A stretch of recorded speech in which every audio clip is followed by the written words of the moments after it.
o Vasco não perdeu tempo, anunciou o primeiro reforço na madrugada. Falar sobre próximo passo do Cruz Maltino e já a chegada do segundo reforço na janela de herência e toda a movimentação do mercado da bola. Galera, sejam todos bem-vindos ao canal BTB Esportes. Eu sou o Jonatas Santos, chegando com tudo neste plantão da madrugada, diretamente do aeroporto. Como sempre falamos, os operários das notícias do Vascão, para deixar você sempre bem informado e, claro, por dentro das informações do Clube de Regatas Vasco da Gama. É claro que eu estou falando do Gigante da Colina, mas antes eu peço, como sempre, na humildade, na moral, se você não é inscrito aqui no canal, não perca tempo. Botão abaixo, inscrito, inscreva-se, ative o sino das notificações na opção todos, deixa o like no vídeo, é muito importante para o nosso trabalho, importante mais para o crescimento do canal. O like faz com que a plataforma entenda que o vídeo é importante e acaba recomendando para muitos Cruz Maltinos apaixonados. Obrigado pelo like, pela inscrição. Sem mais delongas, vamos aqui ao que interessa. Informações que movimentam o legítimo clube do povo. Quero trazer para você, inclusive vou colocar na tela final do vídeo, primeiras palavras do Johan Rojas, que chegou por volta das uma hora da manhã aqui no Aeroporto Internacional do Rio de Janeiro. Você vai acompanhar lá no nosso canal secundário, no BTB Play. Vou colocar, inclusive, aqui no comentário fixado, as primeiras palavras do primeiro reforço do Vasco. E o Cruz Maltino não perdeu tempo e já anunciou na madrugada. Isso porque o Vasco, nesse momento, já organiza toda a documentação do jogador, que vai se apresentar no CT Moacir Barbosa já nesta quinta-feira, para se unir ao plantel do técnico Fernando Diniz. O Rojas, que chega junto ao Monterrey do México por empréstimo com opção de compra até o final desta temporada. Jogador com característica, ele mesmo vai falar sobre isso na pergunta do nosso amigo Boteco do Amadeu. O Amadeu trouxe essa pergunta e ele falou das suas características, da sua performance, do seu desempenho dentro de campo, para ajudar o Cruz Maltino e, claro, ser aquela boa dor de cabeça o técnico Fernando Diniz no tocante ao meio-campo. Uma vez que o Vasco tem Felipe Coutinho como esse meia de ligação, esse meia de criação, agora 23 anos, com muito gás, com muita juventude, o Rojas chega muito motivado ao Rio de Janeiro para se apresentar ao Gigante da Colina. Eu quero saber a sua expectativa. O anúncio foi feito nessa madrugada. O jogador deve ser bidado nas próximas horas, já para estar à disposição do técnico Fernando Diniz. Inclusive, já estamos na expectativa para a apresentação do mesmo, ali a imprensa, né, junto àquela apresentação formal, para poder conversar mais com o Rojas, que chegou muito motivado e feliz essa madrugada. E agora, talvez você pergunte, John, quais os próximos passos do Vasco? Qual a próxima iniciativa do Vasco nesse momento? Vamos às informações do mercado da bola, e para falar mais sobre isso, vou convidar aqui, trazendo aqui mais informações e notícias, o Amadeu, do canal Boteco do Amadeu, está aqui com a gente nessa madrugada, e a gente conversava, Amadeu. Eu pediria que você trouxesse essa informação. O Vasco também já acertou o segundo reforço, segundo as suas fontes também. A gente tem aqui os valores que o Vasco tem nesse momento a pagar ao Colo-Colo pela contratação do Alan Saldívia. Queria que você destrinchasse para o torcedor Cruz Maltino toda essa negociação, os próximos passos, e também trouxesse a informação sobre a chegada do Alan Saldívia. Bom dia mais uma vez, Jonathan e a galera do BTB Esportes. Mais uma vez é uma honra e um prazer estar aqui com vocês. O Alan Saldívia deve estar chegando no máximo até segunda-feira no Aeroporto Internacional.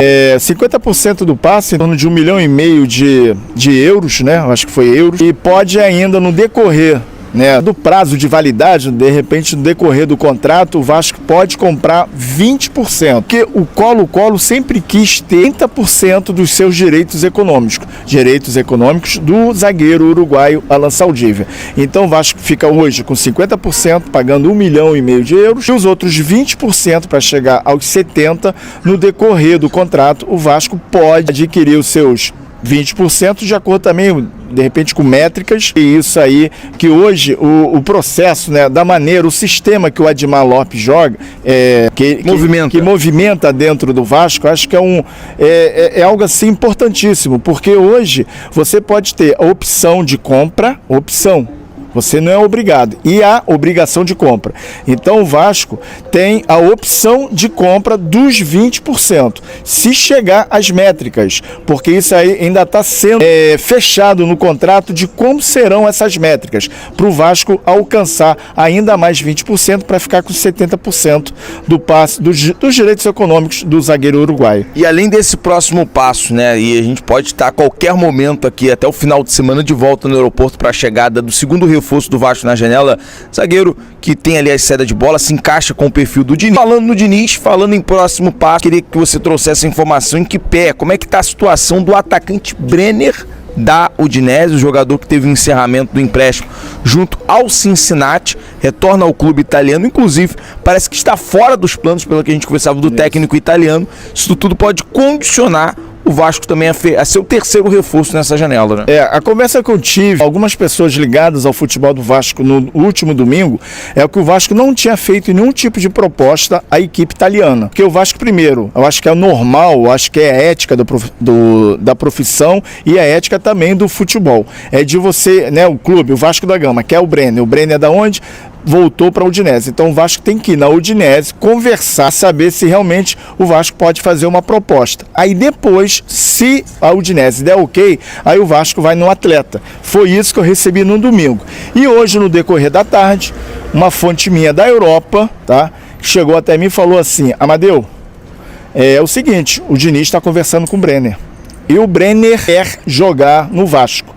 Sabíamos que tinha também, até foi uma notícia que trouxe o meu amigo Ramone Ártico, lá do canal Atenção Vascaínos, até na transmissão da live dele, no dia 30, eu acho, de dezembro, que eu participei com o Emerson, foi um sábado na arquibancada do AV, quando ele falou: Amadeu, também aqui do São Paulo, também tem uma situação, porque ele jogou no São Paulo, mas sabendo das condições financeiras que o São Paulo atravessa hoje, inclusive pedindo o impeachment do Júlio César Casares, que é o presidente do São Paulo, então o Vasco ganha realmente prioridade nessa situação. E também o Vasco aparentemente fica sozinho na briga para ter o atacante. E a coisa mais importante é que o atleta quer jogar no Vasco e quer ser treinado mais uma vez, pela terceira vez, treinado pelo treinador Fernando Diniz, Jonathan. Então são esses os próximos passos, a movimentação no mercado da bola. Você está acompanhando aqui nesse momento as últimas informações e notícias que tangem a isso. O Vasco também, além, obviamente, de mais um zagueiro,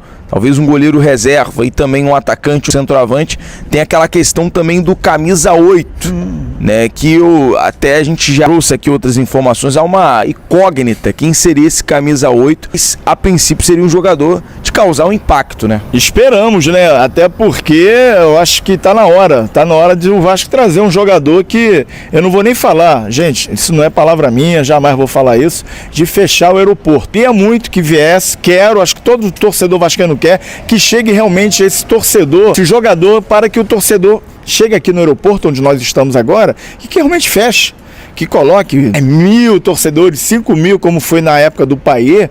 Eu acho que o torcedor vascaíno e o Vasco da Gama, além de necessitar desse grande jogador, precisa de ter um jogador que realmente faça uma grande diferença, não só dentro de campo, mas fora do campo também. E o torcedor vascaíno está precisando, merece, e quem sabe, né? A gente escuta tantas especulações, foi o Arias, foi o DG, o Douglas Luiz, e de repente pode pintar um jogador que a gente nem imagina, que fala: pô, belo jogador. Mas a princípio foram esses jogadores, né, Jonathan, que foram mencionados, o DG, o Douglas Luiz, no caso, vai muito pelo fato de ele querer, né, ter o sonho de jogar com a camisa do Vasco, ainda em condições, né, com disponibilidade física, e do lado também do Felipe Coutinho, né? E não entrou no último jogo, né? Ficou no banco de reservas mais uma vez, não tem entrado, não sei o que é, que o treinador acho que não gosta do futebol dele. Tem uma outra situação, porque acho que o ápice de qualquer jogador de futebol é representar a seleção. E no caso do DG, representar a seleção brasileira numa Copa do Mundo, que está logo aqui. Daqui a 5 meses, praticamente, os jogadores já têm que estar lá nos Estados Unidos, fazendo aí, né, aquela pré-temporada para a Copa, eu acho que o momento é esse. E isso para um jogador de futebol, ele vendo que não está sendo bem aproveitado, não está jogando, ele vai perdendo espaço. Além de perder espaço no seu clube atual, ele perde espaço também na seleção brasileira, né, Jonathan? Então acho que realmente o Vasco poderia, claro, a gente tem informações que o Vasco busca ali esse desejo do Douglas Luiz, da parte do Vasco também há o desejo do Douglas Luiz ser repatriado. A gente está por dentro, de olho nessas informações. Galera, a gente vai ficando por aqui. À tarde eu volto com mais informações, falar sobre a base, Copinha e também jogadores que estão sendo monitorados por outros clubes e jogadores do Vasco por interesse de outros clubes. Pode entrar na barca ainda nessa janela. A gente vai trazendo detalhe nos próximos vídeos. Tá bom? BTB Esporte em todos os lugares. Um abraço, saudações vascaínas. Obrigado, Amadeu. Se inscreva lá no canal Boteco do Amadeu. Abraço. Escuta isso aqui.